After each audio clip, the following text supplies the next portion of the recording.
Olá, tudo bem com você? Aqui mais uma vez é o pastor Silvando, trazendo mais uma aula para este nosso curso. E na aula de hoje eu quero falar sobre a postura do pregador, tanto no púlpito quanto na rua. É um assunto que eu acredito que seja relevante para nós.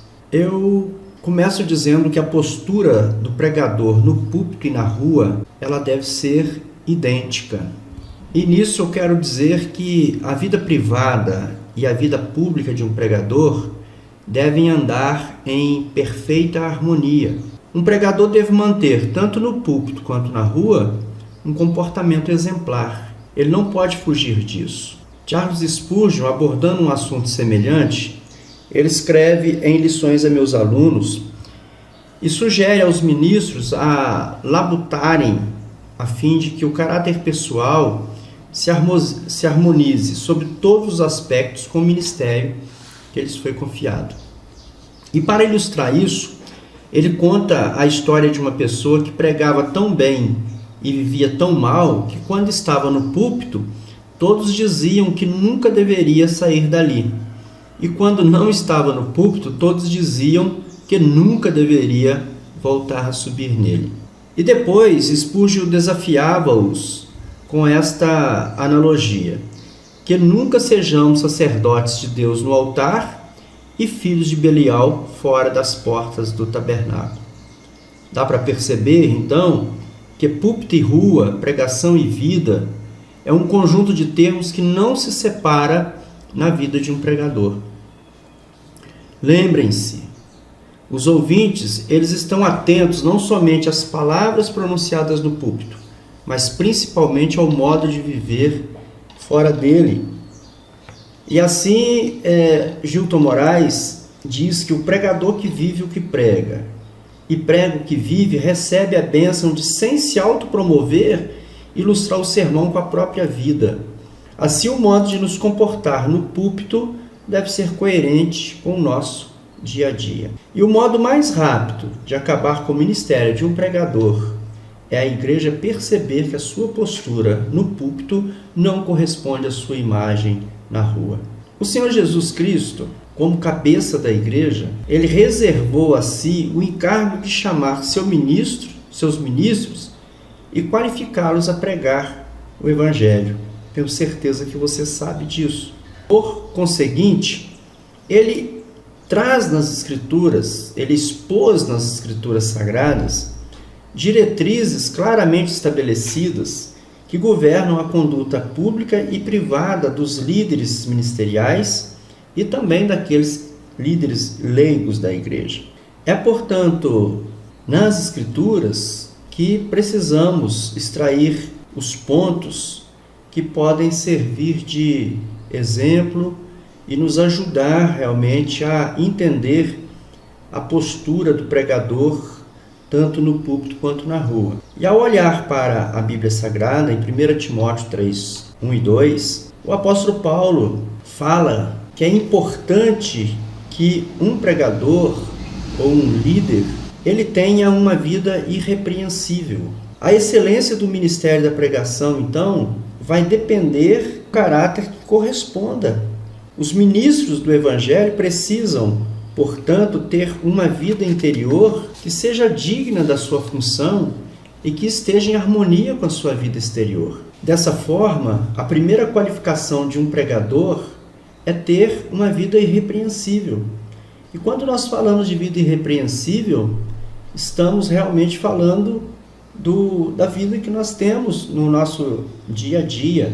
E aí, ser irrepreensível significa que o pregador não dá motivos para suspeitas de imoralidade ou qualquer atitude questionável. Ser irrepreensível significa não ter nada em sua vida que Satanás ou qualquer outra pessoa possa usar para acusá-lo ou para censurá-lo, pois todos se sentiriam chocados se ouvissem algo contrário ao seu caráter.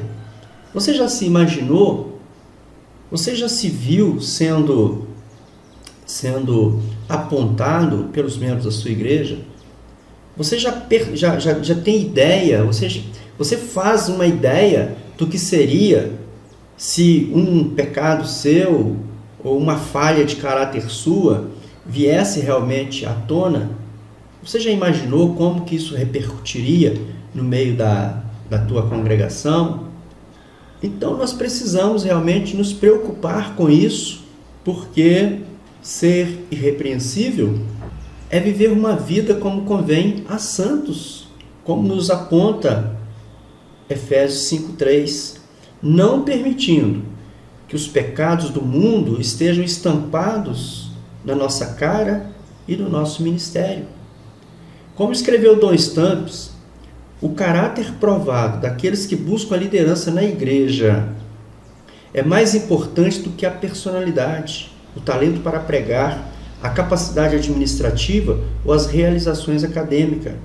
O ponto central das qualificações incide no comportamento que tem perseverado na sabedoria piedosa e nas escolhas certas. Tem muitas pessoas, muitos pregadores, que estão mais preocupados em adquirir capacidade administrativa, em conseguir status acadêmicos, em ter uma visibilidade maior, mas ele não está, às vezes, preocupado com o seu próprio comportamento. E isso pode jogar todo o seu trabalho de púlpito a perder. A segunda consideração aqui, com relação ao pregador, ao ministro, ao líder, de uma forma geral, ter uma vida exemplar, ter uma postura, tanto de púlpito quanto de rua, ideal, é que ele tenha um casamento e uma família de acordo com os padrões bíblicos. Por quê? Nós estamos vivendo dias difíceis para a família, que é atacada de todos os lados. Quando Paulo faz a recomendação aos líderes para que sejam esposo de uma só mulher, ele fez isso porque o nível moral era baixo, os ataques eram desenfreados vindos do Império Romano à instituição do casamento. E se nós olharmos para os dias de hoje, parece não ter mudado em nada, pelo contrário, piorou. Os ataques à família, os ataques ao modelo de família criado por Deus, está sendo atacado, está sendo desmantelado, está sendo jogado realmente na lixeira. E é nosso dever, como pregadores da palavra de Deus, procurar realmente manter esse padrão de casamento. Nós somos os primeiros a defender esse padrão, não concordando com nenhuma modificação no casamento. Então nós precisamos, de fato, observar tanto no púlpito quanto na vida privada os padrões bíblicos para o casamento. E assim a gente precisa administrar bem o nosso lar, dando à nossa família o cuidado, as orientações, o respeito que ela necessita e que ela espera de cada um de nós. Não adianta você ter uma vida exemplar no púlpito, pregar bem, falar bem lá, ter palavras bonitas, pregar até lindamente sobre a família, mas todos estão olhando e vendo que você não vive aquilo que você prega sobre a família, você não vive isso no seu dia a dia. Não é tarefa fácil, realmente não é tarefa fácil criar uma família nos moldes bíblicos, mas com a ajuda do Espírito Santo e tendo as Escrituras como fundamento, o pregador pode conduzir sua casa e casamento à luz da palavra e de maneira nenhuma se deixar influenciar pelos modismos e costumes da sociedade que se degenera a passos largos. Nós precisamos realmente tomar posição com relação ao nosso casamento e à nossa família. E, como não poderia também deixar de falar, da necessidade de manter uma conduta virtuosa. Ao olhar nos dicionários para entender o significado da palavra conduta, ela vem do latim conducta e é uma manifestação do comportamento do indivíduo. É, de acordo com o dicionário Melhoramentos, um procedimento moral, bom ou mau. O dicionário Michaelis a define como condução, como sendo a reunião de pessoas que são conduzidas para algum lugar por ordem superior. define como sendo procedimento moral, como sendo comportamento. Já o dicionário brasileiro da língua portuguesa diz que conduta é o ato de conduzir, conjunto de pessoas conduzidas para algum lugar, procedimento, comportamento. Na realidade, isso aqui nada mais é do que ética, porque a ética, ela se refere aos costumes ou práticas que são aprovados por uma cultura. E a ética é importante na vida diária de cada um de nós como pregadores, porque a cada momento precisamos tomar decisões que afetam a outros e a nós mesmos. Então, nós precisamos, como pregadores, ser vigilante, ser cauteloso e estar sempre alerta, sempre alerta. Precisamos estar tranquilos, evitando perder a calma em situações difíceis e buscar sabedoria em Deus para tomar decisões sensatas como uma pessoa equilibrada. Um ministro deve ainda ser sóbrio, o que quer dizer ser discreto, ser prudente, sério, solene acerca do trabalho dos outros. Precisa saber guardar segredos, resguardando a privacidade das pessoas, quer sejam ou não membros da igreja onde está ministrando. A sua conduta, a nossa conduta, deve ser ainda a de um homem honesto e responsável na vida financeira, em sua vida financeira, pagando em dia todos os seus compromissos, não procurando bênezes ou privilégios por ser pregador, ofertando generosamente para boas causas e adotando um estilo cristão de vida pautado pela simplicidade e amor. E como não poderia faltar, acredito que também é importante que um mensageiro de Deus, um pregador de púlpito, um homem de púlpito, uma mulher de púlpito, deve se trajar adequadamente tanto no altar quanto na sua vida diária. A aparência e o vestuário do pregador, tanto no púlpito quanto na rua, diz muito a seu respeito. Alguém já disse que você é o que você veste. E nossa cultura nos diz para dizermos que somos pelo que vestimos. Lígia Marques, consultora de etiqueta e autora do livro Sem Noção, citada por Helene em um artigo, Você é o que você veste, diz que roupas definem relações sociais. Elas fazem com que sejamos identificados como pertencentes a determinado grupo e faz com que as outras pessoas queiram ou não manter um relacionamento conosco. E aí talvez você diga, não é justo que a minha maneira de me vestir fora do púlpito esteja norteando o sucesso ou o fracasso do meu ministério. Talvez você pense que não é justo que o sucesso ou o fracasso do seu ministério esteja dependendo da maneira como você se apresenta no púlpito e fora dele.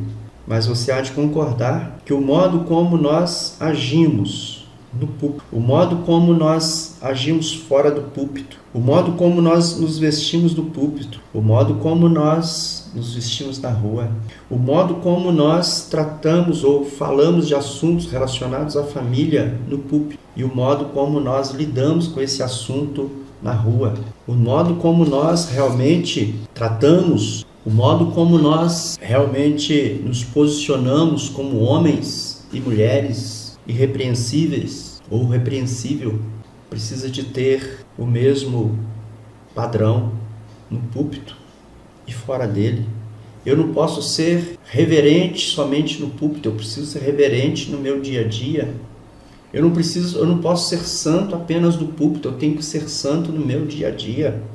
E aí você talvez concorde comigo que o modo como nós vestimos, como nós agimos, como nós interagimos dentro e fora da igreja pode causar uma boa ou uma má impressão nas pessoas a quem ministramos, quer seja no ambiente da igreja ou fora dela.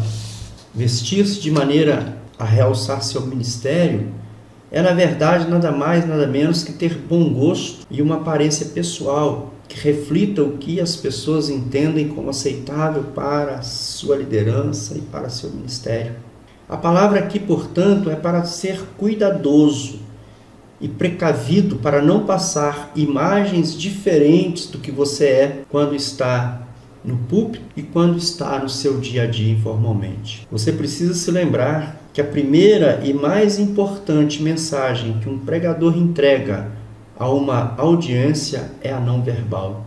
Você deve se posicionar de acordo com as expectativas de sua audiência interna e externa. Mesmo na despreocupada e repreensível cultura moderna, as pessoas esperam que seus ministros se mostrem como tais. Se você se veste bem e forma um conjunto harmonioso, parecerá disciplinado e terá um estilo de vida pessoal bem equilibrado. Se você tem uma vida no casamento ideal, sem escândalos, com certeza isso formará um conjunto harmonioso e mostrará um estilo de vida que combina com púlpito e com rua. Então, de posse dessas qualificações e empenhados em vivenciá-las, o pregador certamente demonstrará um zelo e uma postura que é adequada ao púlpito e à rua, isto é, a sua vida pública e a sua vida privada. E eu quero concluir com uma palavra de Paulo, dita a Timóteo: empenha-te em te apresentares diante de Deus como um homem digno de aprovação, operário que não tem de que se envergonhar, íntegro distribuidor da palavra da verdade. 2 Timóteo 2,15. Tomemos a Jesus como exemplo sempre, posto que nos 33 anos de sua vida terrena, viveu de forma digna, tanto em público como no privado. Foi a fidelidade de Jesus nesses dois ambientes que lhe proporcionou a aprovação do Pai. Eis então uma questão a nos estimular, pois todos nós constantemente estamos nesses dois lugares, no púlpito e na rua. E é nesses dois lugares que geralmente Deus nos aprova. Então aqui está o desafio para as nossas vidas. Vivermos dignamente, estarmos dignos, vivermos com dignidade, tanto no púlpito quanto na rua. Que Deus possa abençoar sua vida, que esta aula possa te ajudar a nortear o seu ministério, o seu dia a dia. Deus te abençoe e te guarde.